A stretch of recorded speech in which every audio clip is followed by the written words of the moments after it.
Audio Jungle.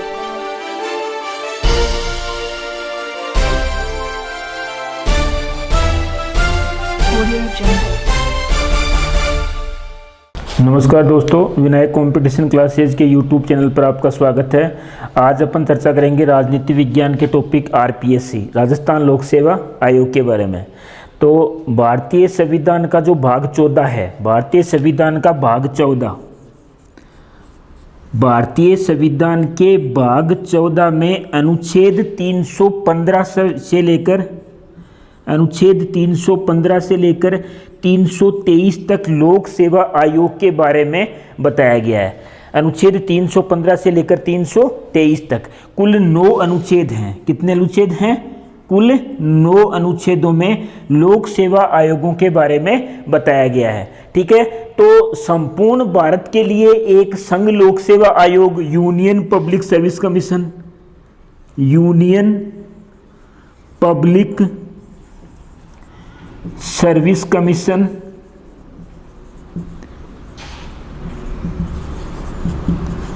तथा राज्यों के लिए अलग स्टेट पब्लिक सर्विस कमीशन, जैसे राजस्थान में राजस्थान पब्लिक सर्विस कमीशन की स्थापना की गई। राजस्थान पब्लिक सर्विस कमीशन की स्थापना की गई। ठीक है, संघ लोक सेवा आयोग संपूर्ण भारत में लोक सेवकों की भर्ती करने का कार्य करता है और स्टेट पब्लिक सर्विस कमीशन एक पर्टिकुलर स्टेट में, जैसे राजस्थान में राजस्थान पब्लिक सर्विस कमीशन कार्य करता है। ये एक प्रकार का संवैधानिक निकाय है। किस प्रकार का निकाय है? संवैधानिक निकाय है। और भारतीय संविधान का अनुच्छेद 315 ये कहता है कि प्रत्येक राज्य में कुशल लोक सेवकों की नियुक्ति करने के लिए एक लोक सेवा आयोग का प्रावधान किया गया है। कौन से अनुच्छेद में? अनुच्छेद 315 में। तो 315 के तहत राजस्थान पब्लिक सर्विस कमीशन की स्थापना की गई थी। राजस्थान पब्लिक सर्विस कमीशन की स्थापना करने की तिथियों के बारे में अपन बात करें तो 2 तिथियां आती हैं। एक आती है 16 अगस्त 1949 और एक आती है 20 अगस्त 1949। ठीक है, अब इन दोनों तिथियों का जैसे कई बुक्स में दे रखा है 16 अगस्त 1949, कई बुक्स में दे रखा है 20 अगस्त 1949। तो इसमें क्या है ये चीज बताऊं मैं आपको। 16 अगस्त 1949 को राजस्थान लोक सेवा आयोग के गठन के लिए सरकार के द्वारा अधिसूचना जारी की गई थी। क्या जारी की गई थी? अधिसूचना जारी की गई थी। राज्य सरकार के द्वारा अधिसूचना जारी की गई थी 16 अगस्त 1949 को, और 20 अगस्त 1949 को राजस्थान सरकार का एक गजट नोटिफिकेशन राज्यपाल के हस्ताक्षर सहित वो जारी किया गया था 20 अगस्त 1949 को। तो राजस्थान लोक सेवा आयोग की स्थापना की तिथि अगर अपन देखें तो 20 अगस्त 1949 को राजस्थान लोक सेवा आयोग की स्थापना की गई थी। ठीक है, अब राजस्थान लोक सेवा आयोग की अपन चर्चा करते हैं तो इसका गठन है, ये भारतीय संविधान के अनुच्छेद 315 के तहत किया गया है। ठीक है, अनुच्छेद 315(1) के तहत किया गया है।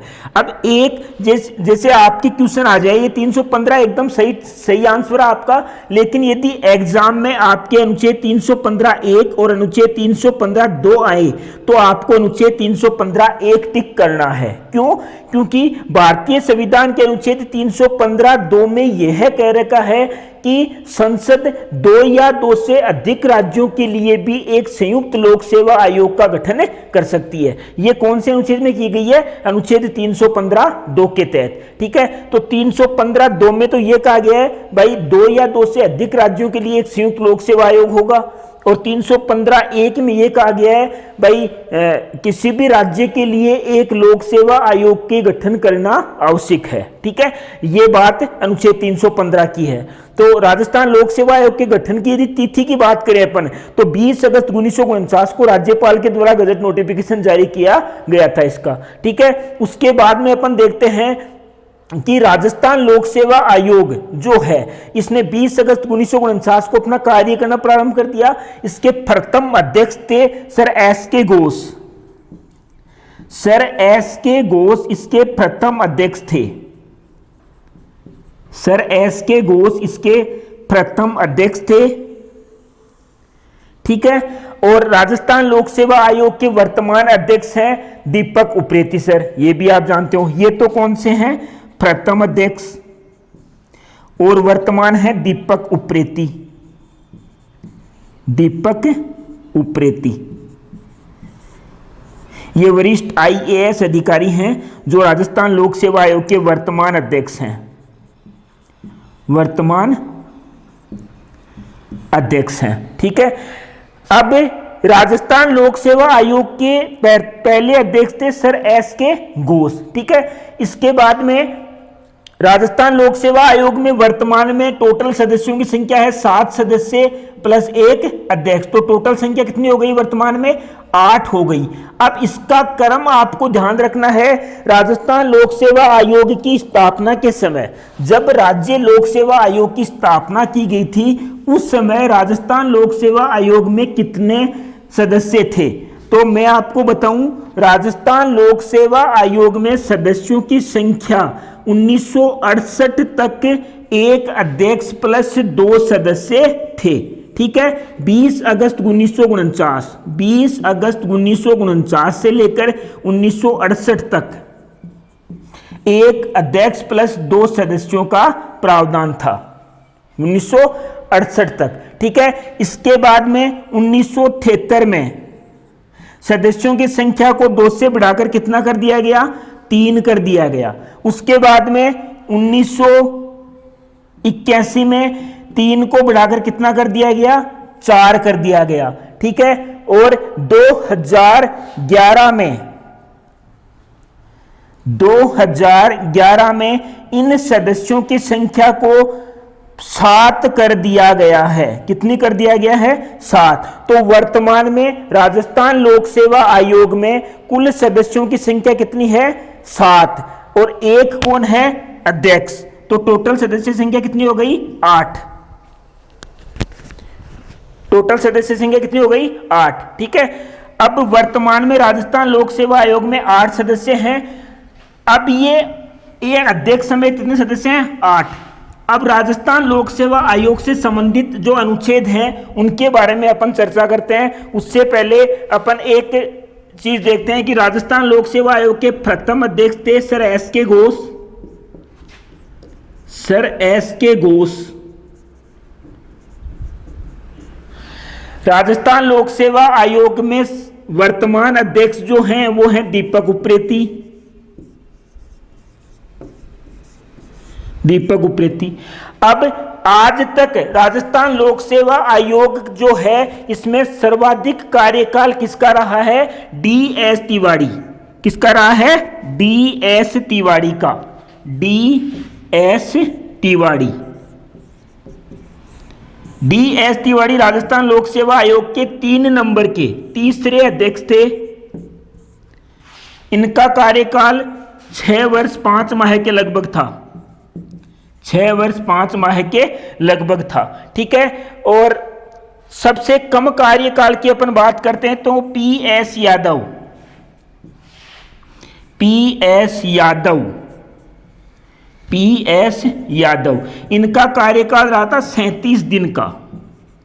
कितने दिन का रहा था, 37 दिन का। तो राजस्थान लोक सेवा आयोग के तीसरे जो अध्यक्ष थे DS तिवारी, इनका कार्यकाल 6 वर्ष 5 माह रहा, तथा वर्तमान सबसे कम समय तक 37 दिन तक कौन रहे, PS यादव रहे, ठीक है। ये चीज अपन को समझ में आ गई। इसके बाद में अपन देखते हैं अनुच्छेद। अनुच्छेद तो भारतीय संविधान के अनुच्छेद 315 में यह कहा गया है कि प्रत्येक राज्य का क्या होगा, एक लोक सेवा आयोग होगा, ठीक है। ये चीज हो गई प्रत्येक राज्य का, प्रत्येक राज्य का एक लोक सेवा आयोग होगा। PSC का मतलब हो गया पब्लिक सर्विस कमीशन, ठीक है। इसके बाद में अनुच्छेद 315(2), अनुच्छेद 315(2) में यह कहा गया है भाई प्रत्येक संसद 2 या 2 से अधिक राज्यों के लिए एक संयुक्त लोक सेवा आयोग का प्रावधान कर सकती है। 2 या 2 से अधिक राज्यों के लिए 2 या 2 से अधिक राज्यों के लिए संयुक्त लोक सेवा आयोग,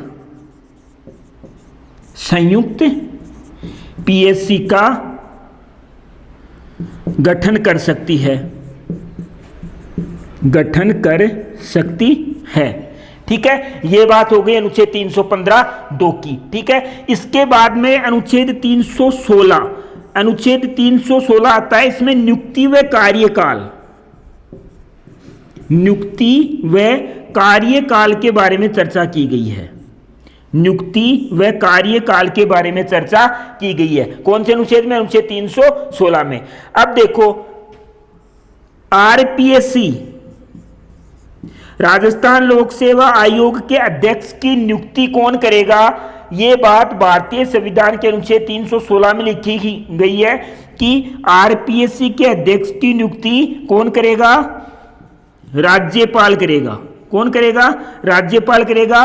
और ये नियुक्ति राज्यपाल मुख्यमंत्री की सिफारिश के आधार पर करेगा, मुख्यमंत्री की सिफारिश पर, मुख्यमंत्री की सिफारिश पर करेगा। आपको एक चीज ध्यान रखनी है, आजकल एग्जाम में जो क्वेश्चन है वो इसी प्रकार से आता है। आपसे क्वेश्चन पूछ लिया जाए, राजस्थान लोक सेवा आयोग के अध्यक्ष की नियुक्ति राज्यपाल विधानमंडल की सिफारिश पर करता है, क्या यह कथन सत्य है? तो यह कथन बिल्कुल असत्य है। आरपीएससी के जो अध्यक्ष हैं इनकी नियुक्ति राज्यपाल के द्वारा की जाती है और राज्यपाल मुख्यमंत्री की सिफारिश पर इनकी नियुक्ति करता है। ठीक है, और कौन से अनुच्छेद के तहत की जाती है? अनुच्छेद 316 के तहत। ठीक है, राजस्थान लोक सेवा आयोग या किसी भी स्टेट पीएससी के अध्यक्ष की जो नियुक्ति होगी वो अनुच्छेद 316 के तहत कौन करेगा? राज्यपाल करेगा। इसके बाद में अनुच्छेद 316 में नियुक्ति और कार्यकाल की बात की गई है। किसकी बात की गई है? नियुक्ति और कार्यकाल की। आपको पता होगा 41वां संविधान संशोधन हुआ था। ठीक है, 41वां संविधान संशोधन के पहले राजस्थान लोक सेवा आयोग के अध्यक्ष व सदस्यों का कार्यकाल 6 वर्ष या 60 वर्ष की आयु तक, 60 वर्ष की आयु तक था। लेकिन 41वें संविधान संशोधन के तहत, 41वें संविधान संशोधन के तहत आरपीएससी के अध्यक्ष तथा सदस्यों का कार्यकाल है वो 6 वर्ष या 62 साल, 6 वर्ष या 62 साल की आयु तक, 62 साल की आयु तक कर दिया गया। ठीक है, कौन से संविधान संशोधन के तहत किया गया? 41वें संविधान संशोधन के तहत। ठीक है, तो आरपीएससी के जो अध्यक्ष हैं उनकी नियुक्ति कौन करेगा? राज्यपाल करेगा। सदस्यों की नियुक्ति कौन करेगा? राज्यपाल करेगा। ठीक है, इनका कार्यकाल कितना था? पहले था 6 वर्ष या 60 साल की आयु तक, और 41वें संविधान संशोधन के बाद में आरपीएससी के अध्यक्ष व सदस्यों का कार्यकाल 6 वर्ष या 62 वर्ष की आयु तक कर दिया गया। अब आरपीएससी का जो अध्यक्ष व सदस्य होते हैं वो अपना त्याग पत्र भी दे सकते हैं। किसको देंगे? राज्यपाल को संबोधित करके देंगे और अपने हस्तलिखित नोट्स को राज्यपाल को उपलब्ध करवाएंगे, वो त्यागपत्र को। ठीक है, और वो त्यागपत्र राज्यपाल को संबोधित करके देंगे। तो अनुच्छेद 316 में किसकी बात हो गई? नियुक्ति व कार्यकाल की बात हो गई। ठीक है, इसके बाद में अपन देखते हैं अनुच्छेद 317। अनुच्छेद 317 क्या कहता है? अनुच्छेद 317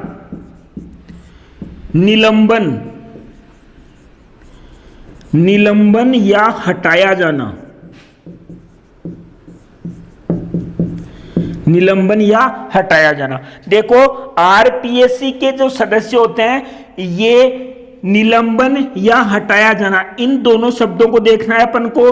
भारत के संविधान के अनुच्छेद 317 के तहत राज्यपाल आरपीएससी के सदस्य तथा अध्यक्ष को निलंबित कर सकता है। निलंबन कौन कर सकता है? राज्यपाल, तथा हटाने की शक्ति किसको है? राष्ट्रपति को। हटाने की शक्ति किसको है? राष्ट्रपति को। और ये राष्ट्रपति न्यायालय के द्वारा दोष सिद्ध करने पर, और ये न्यायालय दोष करेगा, सिद्ध करेगा भारतीय संविधान के अनुच्छेद 145 के तहत। भारतीय संविधान के अनुच्छेद 145 के तहत न्यायालय द्वारा दोष सिद्ध करने या कदाचार की स्थिति में राष्ट्रपति राज्य लोक सेवा आयोग के अध्यक्ष तथा सदस्यों को पद से हटा सकता है। ठीक है, और इनका निलंबन कौन कर सकता है? राज्यपाल कर सकता है। इसके बाद में अपने चर्चा की भारतीय संविधान के अनुच्छेद 315 की। क्या है 315 में? प्रत्येक राज्य के लिए एक लोक सेवा आयोग होगा, ये बात 315(1) में है। फिर अपने बात की 315(2) की। 315(2) में ये लिखा हुआ है भाई 2 या 2 से अधिक राज्यों के लिए भी एक पब्लिक सर्विस कमीशन हो सकता है। इसके बाद में अपन ने 316 में बात की कि नियुक्ति व कार्यकाल के बारे में। ठीक है भाई, इनकी नियुक्ति कौन करेगा, इनका कार्यकाल कितना होगा? तो आरपीएससी के अध्यक्ष व सदस्यों की नियुक्ति कौन करता है? राज्यपाल करता है। किसकी सिफारिश के आधार पर करेगा? मुख्यमंत्री की सिफारिश के आधार पर। फिर अनुच्छेद 317 में अपन ने बात की निलंबन या हटाया जाना, निलंबन या हटाया जाने के बारे में बात की। ठीक है, तो 315, 16, 17 ये बात की अपन ने। फिर अपन बात करते हैं भारतीय संविधान के अनुच्छेद 318 की। भारतीय संविधान के अनुच्छेद 318 में राज्य लोक सेवा आयोग के अध्यक्ष व सदस्यों की सेवा शर्तों के बारे में प्रावधान किया गया है। कौन से अनुच्छेद में? अनुच्छेद 318 में। किसके बारे में प्रावधान किया गया है? सेवा शर्तों के बारे में। और ये सेवा शर्तें कौन बनाएगा? राज्यपाल बनाएगा।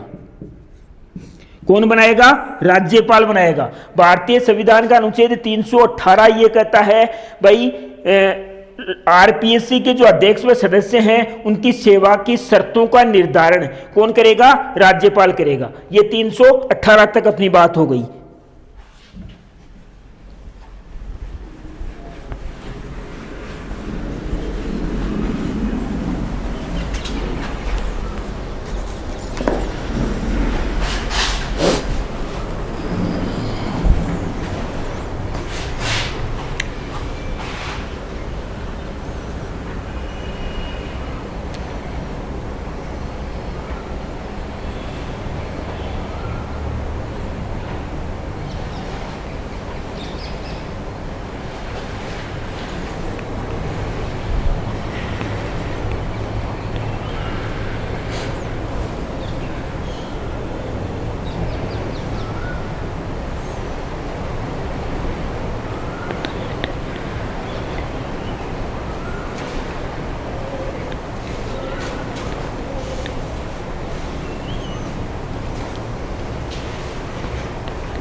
फिर अपन बात करते हैं भारतीय संविधान के अनुच्छेद 319 की।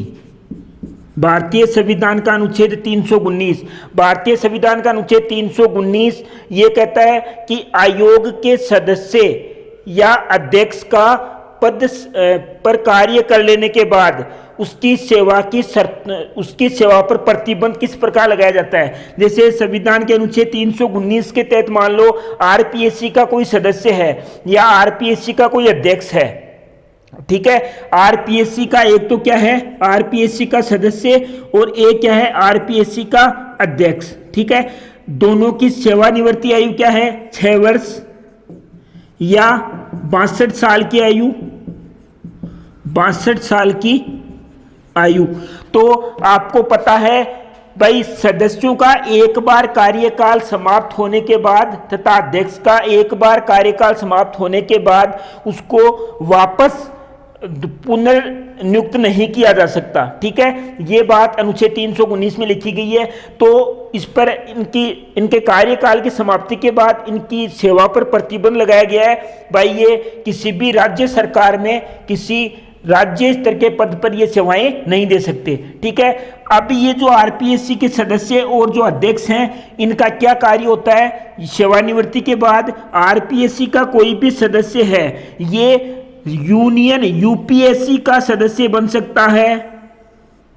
ठीक है, यूपीएससी का सदस्य बन सकता है, ये यूपीएससी का अध्यक्ष बन सकता है ये। ठीक है, और जो आरपीएससी का जो सेवानिवृत्त सदस्य है, वो भी यूपीएससी में क्या बन सकता है? अध्यक्ष बन सकता है। ठीक है, बाकी राज्य सरकार इनको राज्य सेवा के पदों में नहीं ले सकती, इस पर इस चीज का प्रतिबंध लगाया गया है। और ये पुनर्नियुक्ति के पात्र भी नहीं होंगे, इनका पुनर्निर्वाचन भी नहीं किया जाएगा। ये बात भारतीय संविधान के अनुच्छेद 319 में कही गई है। ठीक है, इसके पश्चात अपन देखते हैं अनुच्छेद 320।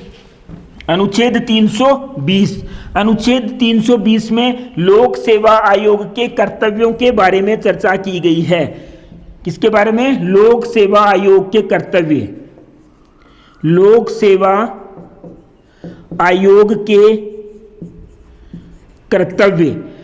लोक सेवा आयोग किस प्रकार भर्ती करेगा, किन सेवाओं में भर्ती करेगा, राज्य सेवाओं में भर्ती करेगा या अधीनस्थ सेवाओं में भर्ती करेगा, इनका उल्लेख भारतीय संविधान के अनुच्छेद 320 में कहा गया है। और बाकी लोक सेवा आयोग के क्या कर्तव्य होंगे, लोक सेवा आयोग की क्या सिफारिशें होंगी, उन सिफारिशों को गवर्नमेंट के लिए मानना अनिवार्य नहीं है। राज्य सरकार लोक सेवा आयोग के द्वारा जो सिफारिशें की जाती है उनको मानने के लिए बाध्य नहीं है, लेकिन राज्य सरकार को लोक सेवा आयोग जो सिफारिश देता है और उस सिफारिश को यदि राज्य सरकार न मानती है तो न मानने का कारण विधानमंडल में राज्य सरकार को बताना होगा। ठीक है, ये बात भी संविधान में उल्लेखित है। फिर इसके बाद में भारतीय संविधान का अनुच्छेद आता है 321।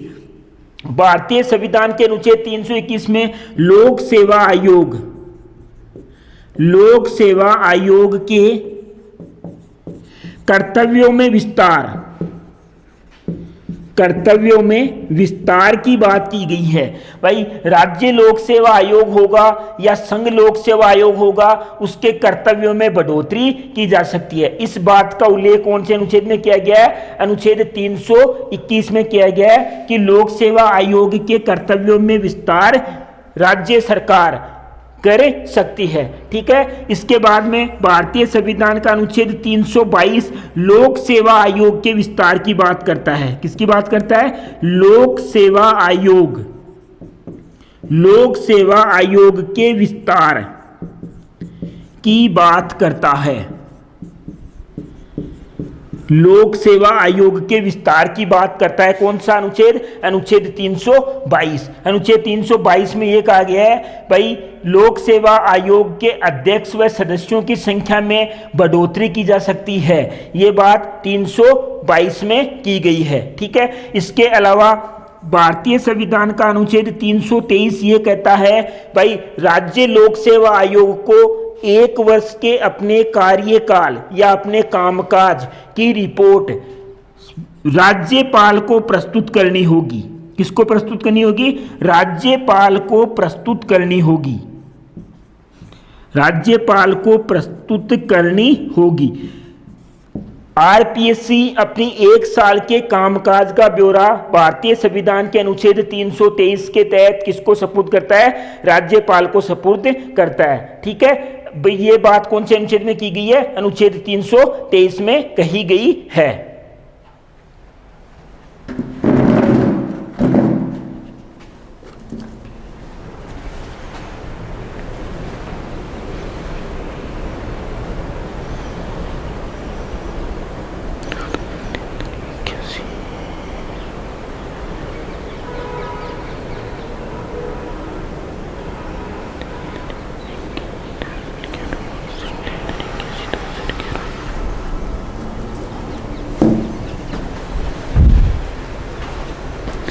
ठीक है, तो अपन बात कर रहे हैं राजस्थान लोक सेवा आयोग के बारे में। राजस्थान लोक सेवा आयोग से संबंधित अपन ने अनुच्छेद पढ़े भारतीय संविधान का भाग 14 और भाग 14 में अनुच्छेद 315 से 323 तक राज्य लोक सेवा आयोग के बारे में प्रावधान किया गया है। ठीक है, तो राज्य लोक सेवा आयोग सबसे पहले 20 अगस्त 1949 को इसकी स्थापना की गई थी। 20 अगस्त 1949 को इसकी स्थापना होने के बाद में 1956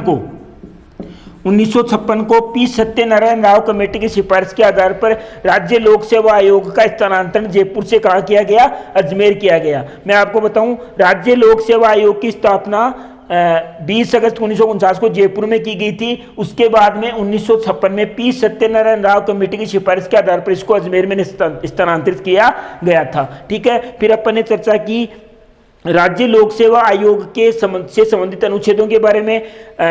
भारतीय संविधान के भाग 14 में अनुच्छेद 315 से 323 तक राज्य लोक सेवा आयोग के संबंध में प्रावधान किए गए हैं। तो एक बार आपको मैं रिपीट करवा देता हूं। भारतीय संविधान का अनुच्छेद 315 क्या कहता है, प्रत्येक राज्य के लिए क्या होगा, एक राज्य लोक सेवा आयोग होगा। ठीक है, इसके बाद में अनुच्छेद 316 में क्या कहा गया है, नियुक्ति व कार्यकाल के बारे में बात की गई है। 316 में यह कहा गया है भाई राज्य लोक सेवा आयोग होगा, उसमें सदस्यों की नियुक्ति राज्यपाल के द्वारा की जाएगी। ठीक है, और उनका कार्यकाल कितना होगा। मैंने आपको बताया राज्य लोक सेवा आयोग में राजस्थान में सबसे पहले एक अध्यक्ष व 2 सदस्यों के पद थे। फिर 1968 में 3 पद किए गए। 1968 के बाद में 1973 में उनकी संख्या 3 से बढ़ाकर 4 कर दी गई। फिर 1981 में उनकी सदस्य संख्या 5 कर दी गई। फिर 2011 में 5 से बढ़ाकर सदस्यों की संख्या कितनी कर दी गई, 7 कर दी गई। वर्तमान में टोटल सदस्यों की संख्या कितनी है, 7 सदस्य प्लस 1 अध्यक्ष हैं। किसमें, राजस्थान लोक सेवा आयोग में। राजस्थान लोक सेवा आयोग के अध्यक्षों की नियुक्ति व कार्यकाल का बात अनुच्छेद 316 में की गई है। 317 में किया गया निलंबन या हटाया जाना। राज्य लोक सेवा आयोग के अध्यक्ष व सदस्यों का निलंबन तथा हटाया जाना। निलंबित कौन कर सकता है, राज्यपाल, तथा हटाने का अधिकार किसको है, राष्ट्रपति को। अब हटाने से संबंधित जो प्रोसेस है वो भारतीय संविधान के अनुच्छेद 145 में दी गई है। ठीक है, उसके बाद में अपन बात करते हैं 315 लोक सेवा आयोग होगा। 316 के अंदर क्या कहा गया है, नियुक्ति व कार्यकाल। 317 में क्या कहा गया है, निलंबन या हटाना। 318 में सेवा शर्तों की बात की गई है। 319 में सदस्य या अध्यक्ष न रहने पर उन पर प्रतिबंध, यानी जब इनका कार्यकाल पूरा हो जाता है, कार्यकाल पूरा होने के बाद में इन पर कुछ प्रतिबंध लगाए गए हैं कि ये राज्य सेवाओं में अपनी नौकरी नहीं कर सकते या इनको वहाँ पे नहीं लिया जा सकता। लेकिन राज्य लोक सेवा आयोग के अध्यक्ष या सदस्यों की नियुक्ति यूनियन पब्लिक सर्विस कमीशन में की जा सकती है। ठीक है, उसके बाद में अपन ने बात की अनुच्छेद 320 में लोक सेवा आयोग के कर्तव्य। अनुच्छेद 321 लोक सेवा आयोग के कर्तव्यों में विस्तार किया जा सकता है। 322 में लोक सेवा आयोग में विस्तार किया जा सकता है। जैसे राजस्थान लोक सेवा आयोग में विस्तार किया गया है, पहले इसमें 2 सदस्य थे, फिर 3 किए गए, फिर पहले 2 थे, फिर 2 के 3 किए गए, फिर 3 के 4 किए गए, और फिर 4 से 5 किए गए, 5 से डायरेक्ट कितने किए गए, 7 किए गए। ठीक है, तो वर्तमान में राज्य लोक सेवा आयोग में सदस्यों की संख्या कितनी है, 7 सदस्य हैं प्लस 1 क्या है, अध्यक्ष है। ठीक है, ये जो हैं ये 2011 से हैं। ठीक है, 2011 में राजस्थान लोक सेवा आयोग के सदस्यों की संख्या 7 की गई थी, 5 से बढ़ाकर।